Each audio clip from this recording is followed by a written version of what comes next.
చంద్రబాబు నాయుడుకి బుద్ధి చెప్పాలి. ఎందుకంటే ప్రజలు కూడా చంద్రబాబు నాయుడిని నమ్మే పరిస్థితుల్లో లేరు.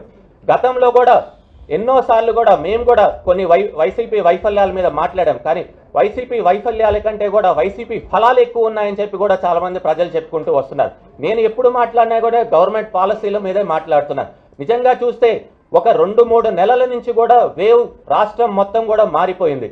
నిజంగా చెప్పాలంటే వైఎస్ఆర్సీపీ ప్రభుత్వం మళ్ళీ ఈసారి ఏర్పడుతుందనే నమ్మకం కూడా గట్టిగా అందరిలో వచ్చింది. ప్రజలు కోరుకుంటున్నారు. మార్పు అయితే మాత్రం ప్రజలు కోరుకోవట్లేదు. మళ్ళీ కూడా ముఖ్యమంత్రి శ్రీ జగన్మోహన్ రెడ్డి గారే వస్తారని కూడా అందరూ కూడా కోరుకుంటున్నారు. ఇది నేనే కాదు, ప్రతి ఒక్క రూరల్ ఏరియాలో కూడా ప్రజల్లో కూడా అందరిలో ఉంది. చిన్న ఎక్కడన్నా ప్రభుత్వం ఉంటే కనుక తప్పకుండా ప్రభుత్వ వ్యతిరేకత అనేది కొద్దిగా ఉంటుంది. కానీ వ్యతిరేకత కంటే కూడా లాభం ఎక్కువ ఉందన్న దగ్గరే కూడా ప్రజలు కూడా సముఖంగా ఉంటారు.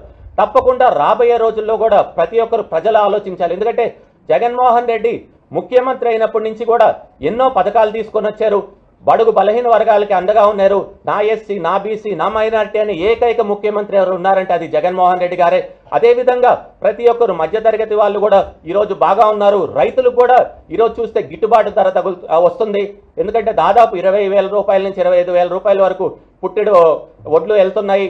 అదేవిధంగా వర్షాలు బాగా పడుతున్నాయి.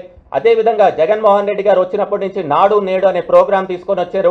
ఫీ రీఎంబర్స్మెంట్ చేస్తున్నారు, పింఛన్లు ఇస్తున్నారు, వాలంటీర్ వ్యవస్థను తీసుకొని వచ్చి ప్రతి ఒక్కరికి ప్రజల దగ్గరికి వాళ్ళే వెళ్ళి పనులు చేసేటట్టున్నారు. అదేవిధంగా సచివాలయాలు కూడా ఓపెన్ చేశారు. గతంలో మనం కలెక్టర్ ఆఫీస్కో, ఎంఆర్ఓ ఆఫీస్కో, ఆర్డీఓ ఆఫీస్కి వెళ్ళాలి. ఇప్పుడు అవన్నీ లేకుండా మన సచివాలయంకి వెళ్తే పనులు కూడా అవుతున్నాయి. తప్పకుండా ప్రజలు కూడా ఆలోచించాలా. ఎందుకంటే ఎక్కడ చూసినా కానీ అభివృద్ధి లేదంటున్నారు. కానీ అభివృద్ధి అయితే మనకి నెల్లూరులో కూడా బాగా కనపడుతుంది. ఎక్కడ చూసినా కట్టడాలు ఎక్కువైపోయినాయి. భవన నిర్మాణ కార్మికులకి పుష్కలంగా పని దొరుకుతుంది. ప్రతి ఒక్కరు ఈరోజు వాళ్ళు వీళ్ళు లేదని కాదు, అన్ని వర్గాలు